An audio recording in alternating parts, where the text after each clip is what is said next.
नमस्कार, मैं हूं कपिल तिवारी। द भारत में आपका स्वागत है। प्रस्तुत हैं आज के मुख्य समाचार। 2 चरण में होगा गुजरात विधानसभा का चुनाव। 8 को हिमाचल प्रदेश के साथ आएंगे नतीजे। लाल किले हमले के दोषी अशफाक की फांसी की सजा बरकरार। सुप्रीम कोर्ट ने खारिज की पुनर्विचार याचिका। 6 राज्यों की 7 विधानसभा सीटों पर मतदान जारी। समन के बावजूद आज ईडी के सामने पेश नहीं होंगे हेमंत सोरेन। अब समाचार विस्तार से।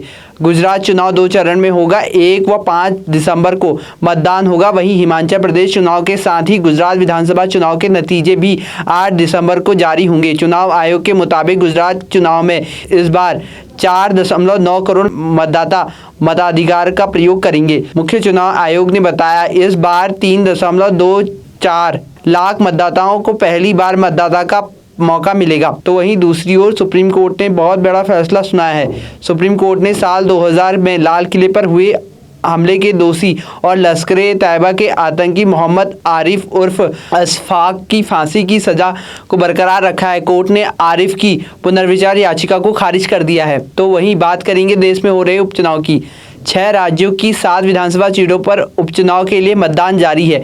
बिहार के मकोबा और गोपालगंज, महाराष्ट्र की अंधेरी, हरियाणा के आदमपुर, तेलंगाना की मोनूगोडे, उत्तर प्रदेश के गोला कोंडनाथ और उड़ीसा धाम नगर विधानसभा क्षेत्र के उपचुनाव के लिए वोटिंग जारी है। इन क्षेत्रों में उपचुनाव हो रहे हैं। इनमें भाजपा के पास 3, कांग्रेस के पास 2 और शिवसेना और राजद के पास 1-1 सीटें थी। तो इधर झारखंड के मुख्यमंत्री हेमंत सोरेन आज प्रवर्तन निदेशालय यानी ईडी के सामने पेश नहीं होंगे। ईडी ने बुधवार को कथित अवैध खनन और मनी लॉन्ड्रिंग के मामले में पूछताछ के लिए उन्हें समन भेजा था। उन्होंने इस मामले पर दिए गए एक बयान में कहा कि एक आदिवासी मुख्यमंत्री के खिलाफ साजिश रची जा रही है। तो इधर बात करेंगे दिल्ली में वायु प्रदूषण पर बढ़ती सियासत की।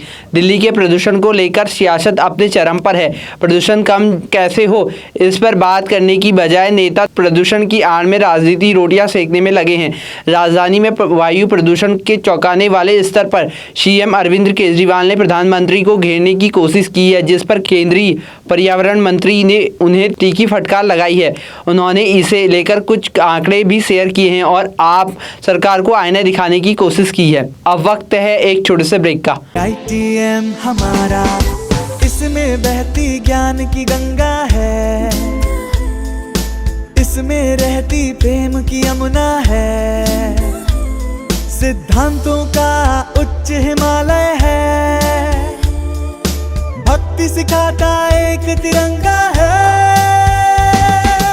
गुरुकुल जैसा प्यारा ये ITM हमारा, सच्चे सपनों सा प्यारा ये ITM हमारा,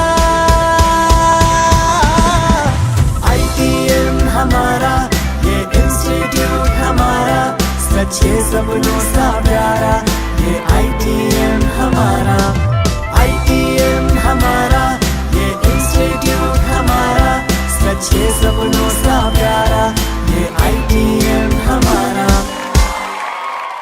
ब्रेक के बाद आप सभी का स्वागत है फिर से खबरों में। चलिए खबरों का सिलसिला आगे बढ़ाते हैं। परिवहन सुविधा को लेकर स्मार्ट सिटी बनाने के लिए दिल्ली सरकार ने एक और बड़ा कदम उठाया है। बस यात्रियों की सुविधा के लिए वन दिल्ली ऐप को नए सिरे से अपडेट किया है। इस ऐप से टिकट और डेली पास खरीदने सहित बसों के पहुंचने का समय, रूट, किराया सहित शिकायत या सुझाव भी दे सकेंगे। तो खबरों का सिलसिला आगे बढ़ाते हुए नजर डालते हैं दुनिया जगत पर। ब्रिटिश प्रधानमंत्री ऋषि सुनक ने बुधवार को घोषणा करते हुए कहा कि वह अगले हफ्ते होने वाले मिस्र के जलवायु शिखर सम्मेलन में भाग लेंगे। उनका ये फैसला कुर्सी संभालने के बाद यूटर्न माना जा रहा है। यूटर्न इसलिए क्योंकि हाल ही में सुनक के ऑफिस की तरफ से बयान जारी करके कहा गया कि वह इस मीटिंग में हिस्सा नहीं लेंगे। उनके इस फैसले के बाद उन्हें जलवायु कार्यकर्ताओं और अपनी सरकार के अंदर ही आलोचनाओं का सामना करना पड़ रहा है। तो इधर बात करेंगे उत्तर कोरिया के तानाशाह किम जोंग उन की। उत्तर कोरिया के तानाशाह किम जोंग उन ने एक बार फिर जापान के ऊपर से बैलिस्टिक मिसाइलें दागी हैं। नॉर्थ कोरिया ने लगातार दूसरे दिन ऐसा किया है, जिससे जापान में हड़कंप मच गया है। सरकार ने जापान में इमरजेंसी का अलर्ट जारी किया है और लोगों को सुरक्षित जगह पर जाने की सलाह दी है। इस बात की जानकारी जे अलर्ट इमरजेंसी ब्रॉडकास्ट सिस्टम ने हमें दी। खबरों का सिलसिला आगे बढ़ाते हुए नजर डालते हैं T20 विश्व कप पर। T20 विश्व कप के 36वें मुकाबले में पाकिस्तान और दक्षिण अफ्रीका की टीमें आज आमने सामने होंगी। यह मुकाबला सिडनी में खेला जा रहा है। पाकिस्तान ने टॉस जीतकर बल्लेबाजी का फैसला किया है। पाकिस्तान 3 मैचों में 2 अंकों के साथ 5वें स्थान पर है। सेमीफाइनल की दौड़ में बने रहने के लिए उसे हर हाल में ये मैच जीतना होगा। दूसरी ओर दक्षिण अफ्रीका 3 मैचों में 5 अंक हासिल कर चुका है। वह अगर आज जीत लेता है तो सेमीफाइनल में पहुंच जाएगा। खबरों का सिलसिला आगे बढ़ाते हुए नजर डालते हैं माया नगरी पर। शाहरुख खान की फिल्म पठान के टीजर का फैंस बड़ी ही बेसब्री से इंतजार कर रहे थे। जैसे ही मेकर ने टीजर को रिलीज करने की डेट अनाउंस की, यह ट्विटर पर ट्रेंड करने लगा। 2 नवंबर को जब शाहरुख खान के बर्थडे पर पठान का टीजर रिलीज किया गया तो फैन ने इसे हाथों हाथ लिया और खूब जमकर तारीफ की। टीजर में किंग खान जबरदस्त एक्शन मूड में नजर आ रहे हैं। इसी के साथ आज के समाचार यहाँ पे समाप्त होते हैं। धन्यवाद।